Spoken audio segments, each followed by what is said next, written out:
Welcome back, everyone. We're diving into speed reading and memory techniques today. We'll be looking at Leitura Dinâmica e Memorização by Ricardo Soares and William Douglas. That's right. And we're going to be looking at not just skimming, but how to, really absorb and remember information more effectively, like really upping your learning game. Yeah, I like that. It's like upgrading your learning operating system, right? Exactly. So the authors start with a self-assessment.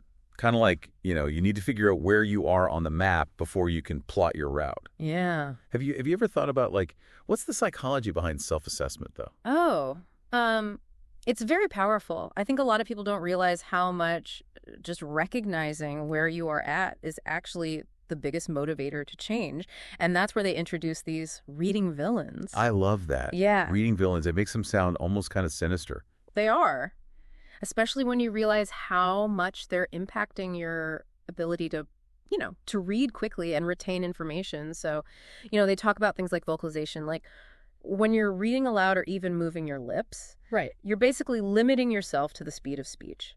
Like dragging an anchor if you're trying to win a race. Totally, yeah. So what about subvocalization? That little voice in your head that's always narrating every word. Oh, yeah. I mean, that's something that it's natural, but it can become a problem if you're not aware of it. And it's like, imagine if you were trying to take in a landscape, a beautiful landscape, but someone was whispering in your ear constantly. Oh, that's a great analogy. Yeah, you'd miss the big picture. You'd miss the whole thing. Totally. And then there's regression, right? Yeah. When you realize you've been reading the same paragraph 3 times and you haven't absorbed anything. Well, and that's often because our mind is wandering. So it's about recognizing these patterns and how to break free. The book offers a lot of practical advice on that. But what I found fascinating was the emphasis on mindset. They talk about the power of wanting, and they compare reading to facing a challenge. Right. And approaching reading as a chore versus an exciting opportunity to learn, it makes all the difference in the world. It's like training for a marathon. Yeah. You need the mental preparation. Yeah, for sure. And speaking of expanding horizons, the book delves into some really cool techniques for improving your peripheral vision. Yeah. And it's all about, training your eyes to take in more information at a glance, like upgrading from a narrow lens to like a wide-angle shot. Remember the helicopter analogy they use for pre-reading? Yeah. Get the lay of the land from above? Yeah. But let's be honest, speed is only half the battle, right? How do we actually retain all this information? That's where things get really interesting. They cover a range of memory techniques, from active recall, which is basically like flexing your brain muscles, to, more elaborate mnemonic systems.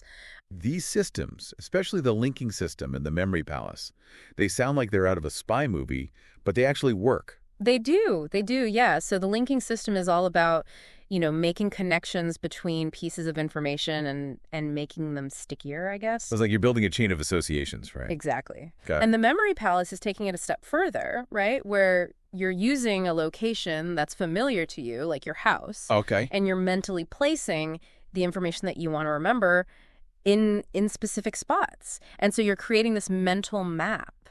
Oh, wow. Yeah. So you're using visual cues to trigger your memory. Exactly. Wow. They really break down complex systems into manageable steps. And before we dive into the specifics of these techniques, I want to talk about the authors themselves. Okay. I always like to get a sense of who's behind the book. Yeah. Because it gives you a sense of their perspective and expertise. Yeah. So who are Ricardo Soares and William Douglas? Well, Ricardo Soares is this seasoned trainer who actually brought speed reading into the corporate world. He even worked with Petrobras, which is a huge company. Wow. That's impressive. Yeah. What about William Douglas? So he is a federal judge. Wow. And a best-selling author, known for his book, How to Pass Exams and Public Contests. So you get the practical and the academic all in one. Yeah. That's great. And they don't shy away from humor either. Remember that story about the bricklayer? Oh, yeah. Trying to get the barrel of bricks to the 6th floor. That's the one. Yeah. With the rope and pulley system. And it all goes hilariously wrong. It's a good reminder that even with the best techniques, things don't always go according to plan. But speaking of unexpected twists, the book also ventures into some pretty profound philosophical territory. It's not what you'd expect from a speed reading book. Right. But it adds another layer to the whole experience. It does. They really delve into these questions about, the nature of intelligence and the pursuit of knowledge. And they're basically encouraging us to not just become faster readers, but deeper thinkers. Exactly. And they argue that intelligence is not fixed, that it can be developed, and they challenge the notion that there are stupid people, right? And suggest that everyone has this potential to learn and grow intellectually. I love that. Yeah. They're not just teaching us how to read faster, but how to think more effectively. And it's really using these techniques as tools for personal growth and lifelong learning. Yeah. And to further illustrate their point, they've included this excerpt called Desiderata, which offers some timeless wisdom for navigating life's challenges and finding inner peace. Yeah, it's amazing. That's so intriguing. Yeah. But before we get lost in the philosophy of it all, let's take a moment to explore some of those specific memory techniques they discuss. Okay, sure. Let's unpack the linking system and the memory palace a little more so our listeners can actually start applying them to their own learning journey. Sounds good. Okay, so the linking system. It's all about creating these vivid and sometimes absurd connections between the items you want to remember. Okay, so give me an example. I'm a very visual learner. Sure. So let's say you have to remember to buy milk, eggs, and bread at the grocery store. Okay. Instead of just trying to repeat that list over and over in your head, imagine a giant carton of milk spilling onto a mountain of eggs, which are then used to make a giant bread sandwich. Okay, I will never forget that image. Right. It's funny how the sillier it is, the more it sticks. Yeah. Our brains are wired to remember things that are unusual and emotional. Right. And so the memory palace takes this concept to another level. Okay. Instead of just a random image, you're using a location that's familiar to you. Okay. Like your house. Oh, okay, like my house. Yeah. So imagine you're walking through your house and you're placing each item from your grocery list in a specific room. So maybe you see the milk carton overflowing in the bathtub. The eggs are piled up on your bed and the bread loaf is blocking the front door. I can totally picture that. Right. And the more senses you involve, like sight, sound, even smell, the stronger that memory becomes. It's like a scavenger hunt in your mind. Exactly. And they really emphasize that these techniques aren't just party tricks. They're actually powerful tools for remembering anything, from facts and figures to complex concepts. That's encouraging because I've always struggled with remembering names and dates. Like my brain just doesn't have enough storage space.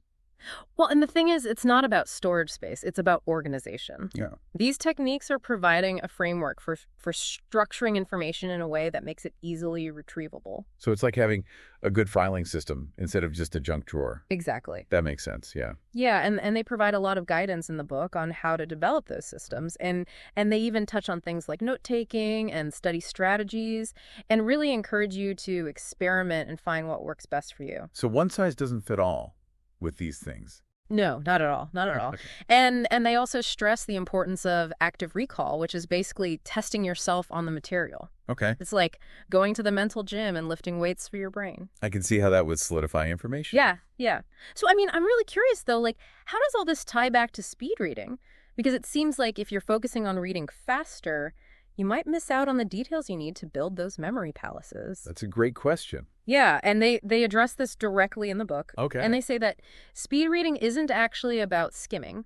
It's about engaging with the material on a deeper level. And it's about training your brain to identify and absorb key information more efficiently. So it's more about selective attention. Exactly. Yeah. And they give you techniques for analyzing text structure, identifying key ideas, and making connections between different concepts. You're becoming a more strategic and discerning reader. It's like being a detective. Yes. Looking for clues. Yeah. And asking questions as you read. Challenging assumptions. Drawing your own conclusions. It's about active participation, not passive absorption. And that reminds me of something they said earlier about the importance of mindset. Yeah. It's not just about techniques, it's about believing in your ability to learn and grow. Absolutely. They are huge advocates for cultivating a growth mindset, embracing challenges, seeing mistakes as opportunities for learning. Which is so important these days. Yeah. When you're constantly bombarded with new information, it's so easy to get overwhelmed and just give up. Yeah, totally. But they want you to find joy in the pursuit of knowledge. They want you to see reading as an adventure. Not a chore. Yeah, exactly. Yeah, it's not about just cramming information. It's about expanding your horizons and exploring new worlds through words. Oh, that's right. And speaking of expanding horizons, Yeah. remember that interview with God? Oh, yeah, that was the part I was waiting for. That's not something you typically find in a book about speed reading. No. But it really speaks to their creativity and their desire to challenge conventional thinking. Yeah. And, they use this dialogue to explore these profound questions about human nature, the purpose of life, our relationship with the universe. Wow, that's so fascinating. It's like they're encouraging us to look beyond the surface and grapple with deeper meaning. Exactly. They want you to connect the dots between your intellectual pursuits and your search for meaning and purpose. It's like becoming a better reader. Yeah. It's about becoming a more complete person. That's a beautiful way to put it. And it really speaks to the overarching message of this book, which is that, reading, learning, and memory are not just these academic exercises. Right. They're actually tools for personal growth, professional success, and ultimately living a richer and more fulfilling life. It's inspiring to think that something as simple as learning to read faster can have such a profound impact. Absolutely. And to really drive home this point, they include this excerpt called Desiderata, which is this prose poem that offers this timeless wisdom for living a meaningful life. Oh, wow. Encourages us to embrace life's challenges, find joy in simple things, be true to ourselves. It's like a little pocket guide to happiness and inner peace. Yeah.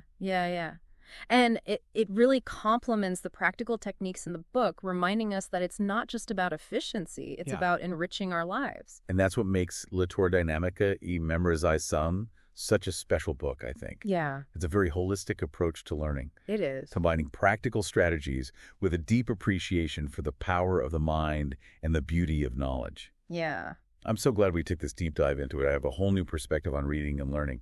But before we wrap up, what are your final thoughts on the book? I think what strikes me most is their unwavering belief in the human potential for growth and learning. Yeah. And they make a very compelling case for the idea that anyone, regardless of background, their current abilities, can develop the skills to become a more efficient and engaged learner.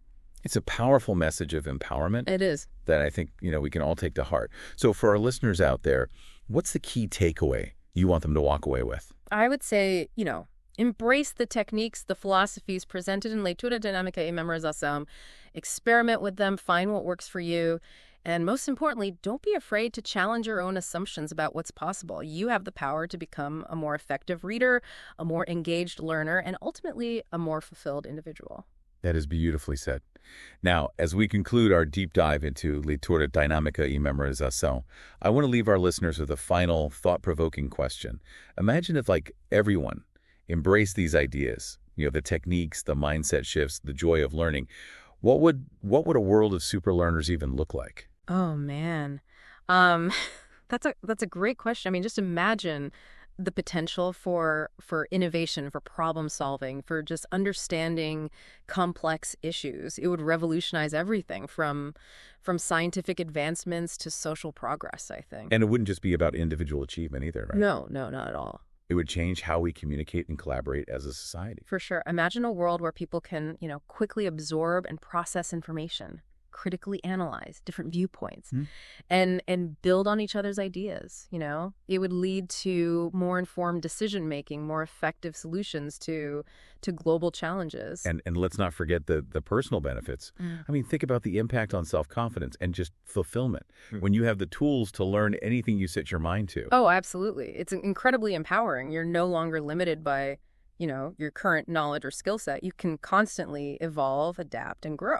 It all ties back to that idea of lifelong learning that the authors emphasize. Yeah. This book really is about so much more than just speed reading. It is. It's about, unlocking your potential as a learner and as a human being. And what's really relevant, I think, especially today, is how these skills can help us navigate the information overload that we're constantly faced with. It's like having this mental filter to sift through all the noise and extract what's truly valuable. Yeah, instead of feeling overwhelmed, you become a master of information. Right, exactly. You're discerning, you're remembering, you're applying it to your life. Yeah, you're in control. You're not just passively consuming, you're an active participant. So for our listener out there who's ready to embark on this journey, what's like the one piece of advice you would give them?